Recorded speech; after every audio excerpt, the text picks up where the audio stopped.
خواتینوں حضرات، صحیح مسلم کی ایک مشہور حدیث ہے جس میں نبی صلی اللہ علیہ وآلہ وسلم نے معراج کی رات فرمایا، میں سدرۃ المنتہا پر گیا، وہاں 4 نہریں جاری تھیں، 2 ظاہر کی اور 2 باطن کی۔ میں نے جبرائیل علیہ السلام سے پوچھا، یہ نہریں کیا ہیں؟ تو انہوں نے کہا، ظاہر کی 2 نہریں دریائے نیل اور دریائے فرات ہیں۔ یہ بات صرف ایک روحانی حقیقت نہیں بلکہ ایک عظیم راز کی طرف اشارہ ہے۔ کیا واقعی زمین پر بہنے والے دریا جنت کے درخت کی جڑوں سے نکلتے ہیں؟ آج کی ویڈیو میں ہم اسی حیران کن راز پر بات کریں گے۔ روحانیت، سائنسی تحقیق اور مستند روایات تینوں کو ملا کر وہ سوال اٹھائیں گے جو شاید آپ نے کبھی سوچا نہ ہو۔ ویڈیو کے آخر میں آپ یہ بھی جانیں گے کہ دریائے فرات سے سونے کا پہاڑ کب ظاہر ہوگا، دنیا کے 99% لوگ کس طرح مارے جائیں گے، اور رسول اللہ صلی اللہ علیہ وآلہ وسلم نے اس خوفناک واقعے کے بارے میں کیا حیران کن پیش گوئی کی ہے۔ تو ناظرین، ویڈیو کے آخر تک ہمارے ساتھ رہیے، کیونکہ یہ سفر صرف پانی کا نہیں بلکہ عقیدے،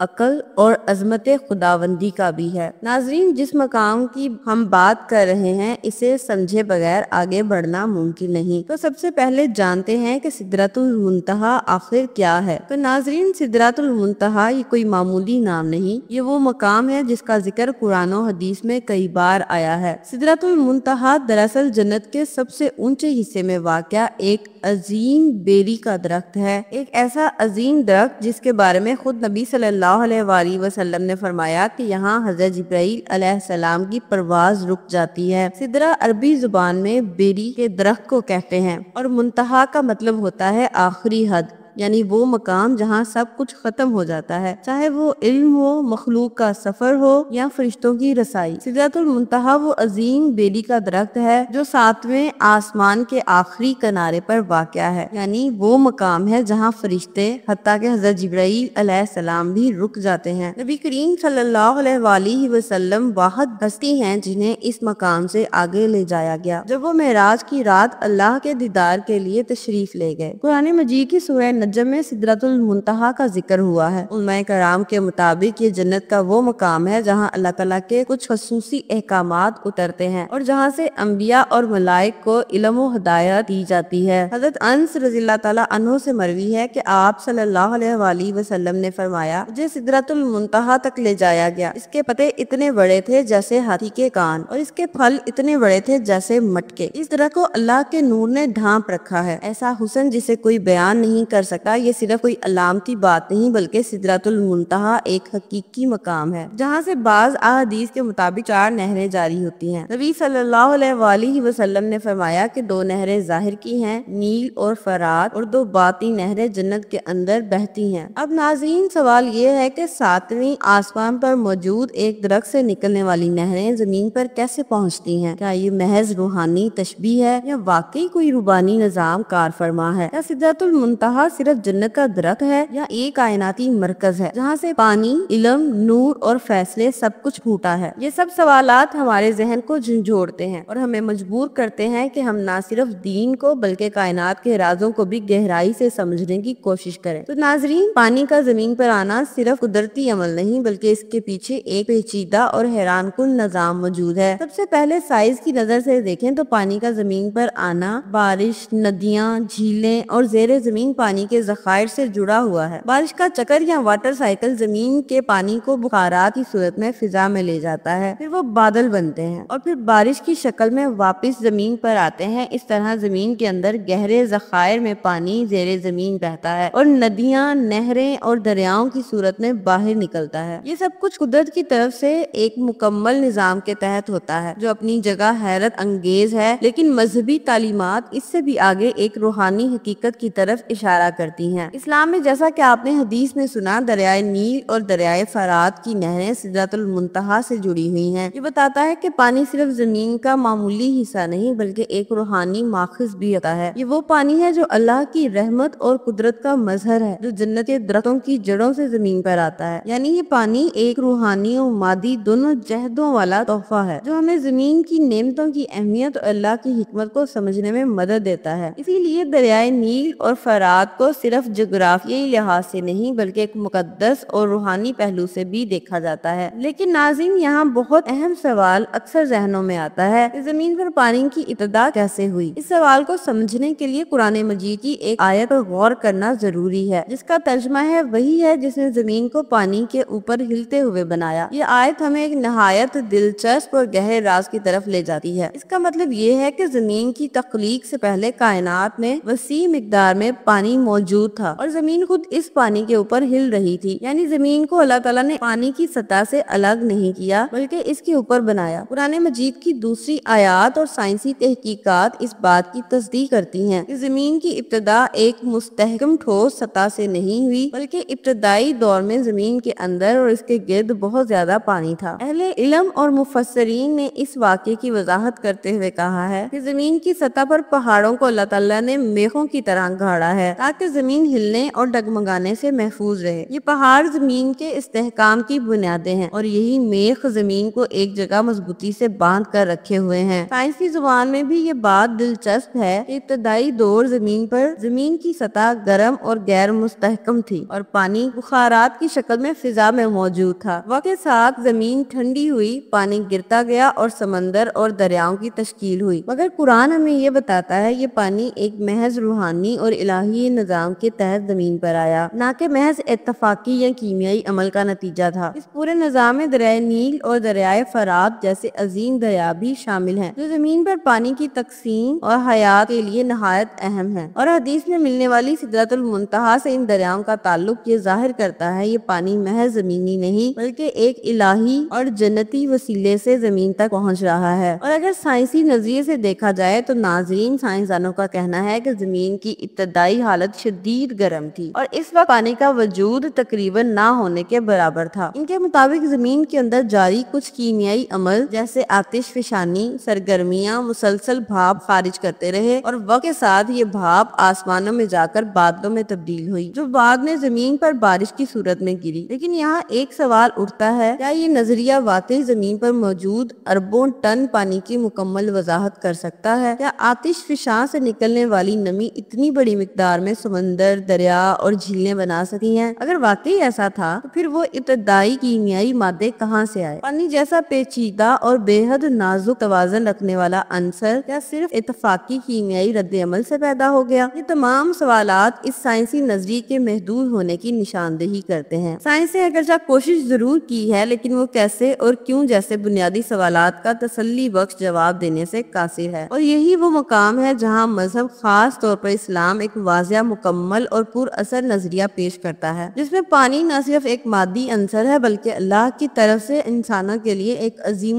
نشانی بھی ہے۔ اللہ تعالیٰ قرآن پاک کی سورۃ روم آیت 24 میں فرماتا ہے کہ اور وہی ہے جو تمہیں بجلی کی چمک دکھاتا ہے خوف اور امید کے ساتھ، اور وہی آسمان سے پانی برساتا ہے پھر اسے زمین کو اس کی موت کے بعد زندہ کرتا ہے، بے شک اس میں عقل والوں کے لیے نشانیاں ہیں۔ یعنی بارش محض پانی نہیں، یہ رحمت ہے، حکمت ہے اور دلیل ہے اللہ کی قدرت پر۔ ایک اور مقام پر سورۃ النور آیت 43 میں ارشاد ہوتا ہے، کیا تم نہیں دیکھتے اللہ بادلوں کو آہستہ آہستہ چلاتا ہے، پھر ان کو آپس میں جوڑتا ہے، پھر انہوں نے طے بطے کرتا ہے، پھر تم دیکھتے ہو کہ اس کے درمیان سے بارش نکلتی ہے۔ یعنی جو بارش سائنس بخارات اور دباؤ کا نتیجہ کہتی ہے، وہی بارش اسلام میں اللہ کا ایک معجزہ ہے، ایک نظام ربانی ہے جو خاص انداز میں چلایا جاتا ہے۔ حدیث مبارکہ میں بھی نبی کریم صلی اللہ علیہ وآلہ وسلم نے بارش کو اللہ کی برکت کہا اور اس کے نزول پر دعا پڑھنے کی تلقین کی۔ اے اللہ، اس بارش کو نفع بخش بنا، یہ صرف پانی نہیں، یہ زمین کی زندگی ہے، انسان کے رزق کا ذریعہ ہے اور بندے کے رب کی نشانی ہے۔ سائنس ہمیں بتاتی ہے کیسے، لیکن قرآن پاک ہمیں بتاتا ہے کیوں، اور جب یہ دونوں ملے تو ایک ایسا علم بنتا ہے جو صرف دماغ نہیں دل کو بھی روشن کر دیتا ہے۔ ناظرین، آج سائنس ایک دلچسپ نظریہ پیش کر رہی ہے جسے ورم ہولز کہا جاتا ہے، یعنی کائنات کے وہ خفیہ دروازے جن سے ایک جگہ سے دوسری جگہ کا سفر پلک جھپکتے میں طے ہو جاتا ہے۔ تو اب سوال یہ ہے، کیا ممکن ہے کہ سدرۃ المنتہا سے نکلنے والی نہریں کسی ورم ہولز کے ذریعے زمین تک اتر رہی ہوں، اور کیا وہ بارش جو ہم سمجھتے ہیں کہ بادلوں سے آ رہی ہے در حقیقت کسی اور دنیا سے بھیجی جا رہی ہو، ایک ایسی دنیا جہاں سے رحمتیں بھی اترتی ہیں اور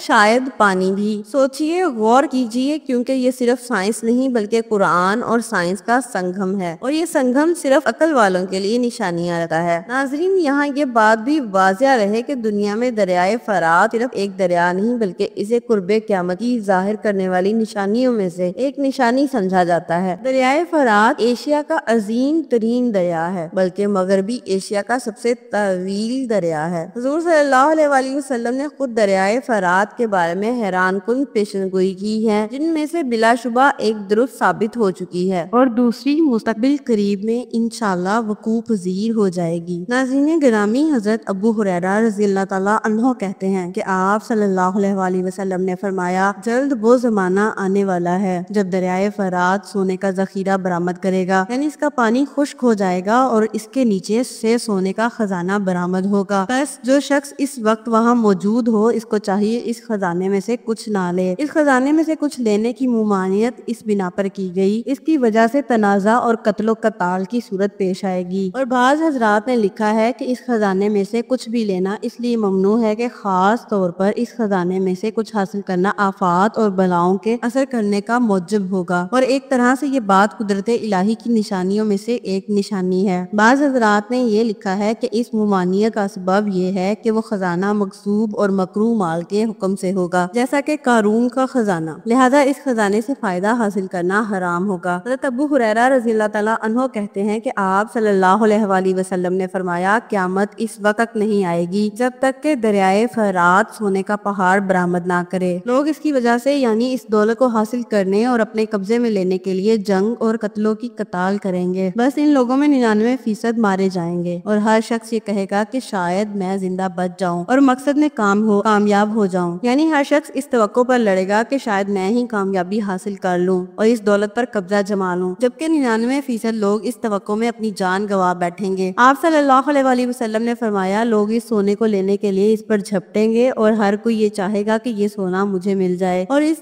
چھینا جھپٹی میں اس قدر قتل و غارت ہوگی کہ 100 آدمیوں میں سے صرف ایک زندہ بچے گا، یعنی 99% کی موت ہو جائے گی۔ اور یہی وہ نقطہ ہے جہاں ایک اور حیران کن حقیقت سامنے آتی ہے، کیونکہ کچھ احادیث میں صرف دریائے فرات کے خشک ہونے کا تذکرہ نہیں بلکہ دجال کے فتنے سے جڑے کچھ اشارے بھی انہی پانیوں اور خزانوں کے گرد گھومتے ہیں۔ بعض علماء کرام کا ماننا ہے کہ دریائے فرات سے نکلنے والا سونے کا پہاڑ صرف ایک خزانہ نہیں بلکہ دجال کے فتنے کی ایک بڑی بنیاد ہو سکتا ہے، کیونکہ یہ وہ زمانہ ہوگا جب دنیا طاقت، دولت اور کنٹرول کے پیچھے اندھی ہو جائے گی، اور دجال جس کا فتنہ دنیا کا سب سے بڑا فتنہ ہوگا انہی لالچوں سے لوگوں کو بہکائے گا۔ تو کیا یہ ممکن ہے کہ فرات کا خشک ہونا، سونے کا ظاہر ہونا اور انسانوں کا ایک دوسرے کا خون بہانا یہ سب دجال کے ظہور سے پہلے کی نشانیاں ہوں؟ بہرحال ناظرین گرامی، دریائے فرات کے خشک ہونے اور اس میں سونے کا پہاڑ ظاہر ہونے کی پیش گوئی کے ظہور کے منتظر لوگ اس قدر بے چین ہیں کہ جب عراق میں تیل دریافت ہوا تو وہ سونے کے پہاڑ کی پیش گوئی کی اس اپنے الفاظ میں تشریح کرنے لگے۔ ان کے نزدیک چونکہ دنیا تیل کو کالا سونا بھی کہتی ہے، اس لیے سونے کے پہاڑ والی پیش گوئی سے مراد یہی کالا سونا ہی ہے۔ اس کو بنیاد بناتے ہوئے کئی مذہبی اسکالرز نے امام مہدی کے ظہور کی پیش گوئی کرنا بھی شروع کر دی، جو خام خیالی ثابت ہوئی۔ اب بھی کئی اسلامی اسکالرز کا خیال ہے کہ 2030 میں رمضان المبارک میں دریائے فرات خشک ہوتا نظر آئے گا۔ بہرحال یہاں یہ بات بھی واضح رہے کہ آپ صلی اللہ علیہ وآلہ وسلم کے نواسے حضرت حسین رضی اللہ تعالیٰ عنہ اور ان کے اہل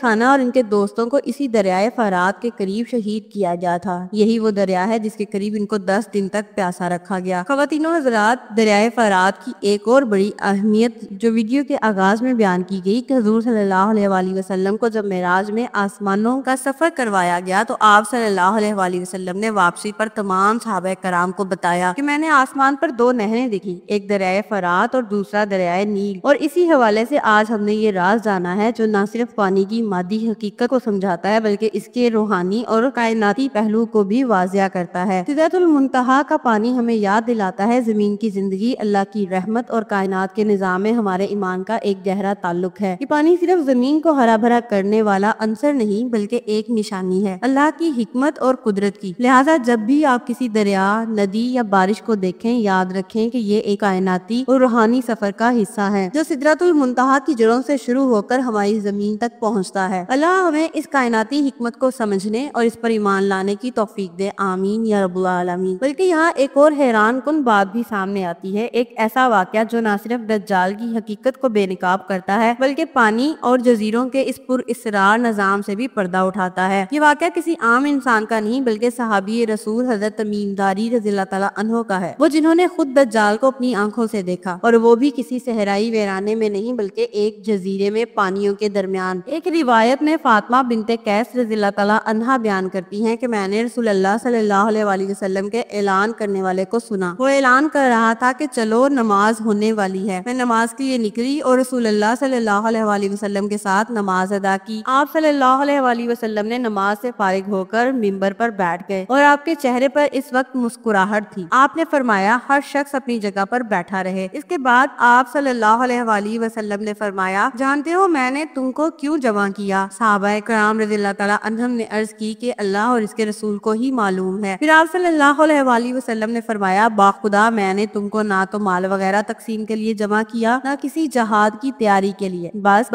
صرف اسی بات کے لیے کہ تمیم داری پہلے نصرانی تھا، وہ آیا ہے اور اب مسلمان ہو گیا ہے اور مجھ سے قصہ بیان کرتا ہے جس سے تم کو میرے اس بیان کی تصدیق ہو جائے گی جو میں نے کبھی دجال کے متعلق تمہارے سامنے ذکر کیا تھا۔ تمیم داری کہتا ہے کہ وہ ایک بڑی کشتی پر سوار ہوا جس پر سمندر میں سفر کیا جاتا ہے، اور ان کے ساتھ قبیلہ الحمد اور جزام کے 30 آدمی تھے۔ سمندر کا طوفان ایک ماہ تک ان کا تماشا بناتا رہا، آخر مغربی جانب ان کو ایک جزیرہ نظر آیا جس کو دیکھ کر وہ بہت مسرور ہوئے اور چھوٹی کشتیوں پر بیٹھ کر اس جزیرے پر اتر گئے۔ سامنے سے ان کو جانور کی شکل کی ایک چیز پر نظر پڑی جس کے سارے جسم پر بال ہی بال تھے، اس میں اس کے اعضائے مستورات تک کچھ نظر نہ آتے تھے۔ لوگوں نے اسے کہا اے کمبخت تو کیا بلا ہے؟ وہ بولی میں دجال کی جاسوس ہوں، چلو اس گرجے چلو، وہاں ایک شخص کو تمہارا بڑا انتظار ہے۔ جب اس نے اس کا ذکر کیا تو اب ہم کو ڈر لگا کہیں وہ جن نہ ہو۔ ہم لپک کر اس گرجے میں پہنچے تو ہم نے ایک بڑا قوی ہیکل شخص دیکھا کہ اس سے قبل ہم نے ویسا کوئی شخص نہیں دیکھا تھا۔ اس کے ہاتھ گردن سے ملا کر اور اس کے پیر گھٹنوں سے ٹخنوں تک لوہے کی سخت زنجیروں سے مضبوطی سے جکڑے ہوئے تھے۔ ہم نے اس سے کہا تیرا ناس ہو، تو کون ہے؟ وہ بولا تم کو تو میرا پتہ کچھ نہ کچھ لگ ہی گیا، اب تم بتاؤ تم کون لوگ ہو؟ انہوں نے کہا ہم عرب کے باشندے ہیں، ہم ایک بڑی کشتی میں سفر کر رہے تھے، سمندر میں طوفان آیا اور ایک ماہ تک رہا۔ اس کے بعد ہم جزیرے میں یہاں آئے تو یہاں ہمیں ایک جانور نظر آیا جس کے تمام جسم پر بال تھے۔ اس نے کہا کہ میں جساسہ یعنی جاسوس ہوں، خبر رساں ہوں، چلو اس شخص کی طرف چلو جو اس گرجے میں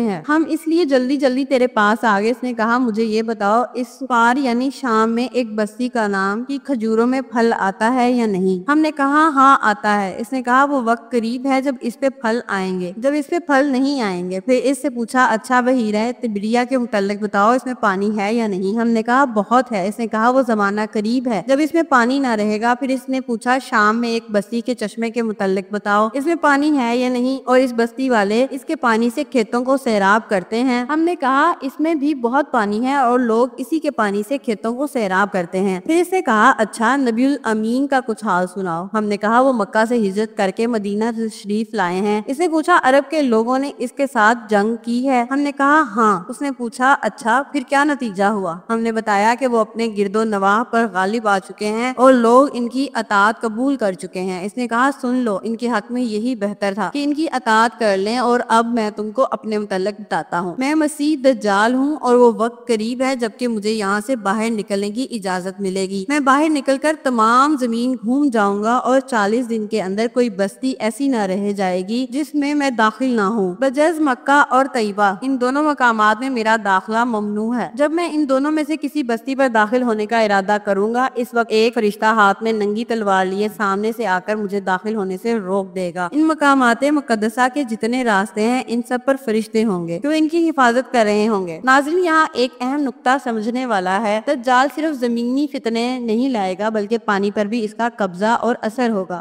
حدیث میں آیا ہے کہ دجال جہاں آئے گا وہاں قحط آ جائے گا، وہ بادل کو حکم دے گا تو برسنے لگے گا، وہ زمین کو حکم دے گا تو خزانے اگل دے گی۔ اب ذرا غور کریں کہ جس کے پاس پانی ہوگا وہی طاقتور ہوگا۔ دجال اپنے فتنے کے لیے اسی ہتھیار کو استعمال کرے گا، یعنی پانی کو۔ یہی وجہ ہے کہ دجال کا آغاز ایک جزیرے سے ہو رہا ہے جہاں جہاں وہ قید ہے، پانی کے بیچ جزیروں کے درمیان، اور وہیں سے وہ نکلے گا اور دنیا کے پانیوں کو اپنے تابع کرے گا۔ ممکن ہے وہ دریاؤں پر بھی قبضہ کر لے، جنہیں سدرۃ المنتہا کی جڑ سے زمین کی طرف بہتا بتایا گیا ہے، جیسے نیل اور فرات۔ اگر ہم دنیا کے موجودہ منظرنامے کو دیکھیں تو ہمیں صاف نظر آتا ہے کہ پانی اب سونا بن چکا ہے، قومیں پانی کے لیے لڑ رہی ہیں اور بڑی طاقتیں دریاؤں کے سرچشموں پر قبضے کے منصوبے بنا رہی ہیں۔ ایسے میں دجال جو ہر فتنے کا بادشاہ ہوگا، کیا اس نعمت کو اپنی طاقت کا ذریعہ نہیں بنائے گا؟ اور یقیناً یہ وہی نقطہ ہے جہاں ہماری ویڈیو کے سارے نکات آپس میں جڑ جاتے ہیں۔ ناظرین، ہم امید کرتے ہیں کہ آج کی ویڈیو آپ کو ضرور پسند آئی ہوگی اور آپ کے دل و دماغ میں کچھ نئے اہم حقائق کا اضافہ ہوا ہوگا۔ اگر آپ کو ہماری یہ ویڈیو اچھی لگی ہے تو براہ کرم اپنے دوستوں سے ضرور شیئر کیجیے گا، تاکہ وہ بھی قیمتی معلومات سے مستفید ہو سکیں اور قدرت کے ان انمول رازوں پر ان کا ایمان اور آگاہی بڑھ سکے۔ اور ہاں، آپ ہمارے چینل کو سبسکرائب لازمی کر لیجیے گا، تاکہ آپ کو ہماری مزید معلوماتی اور تحقیقاتی ویڈیوز ملتی رہیں۔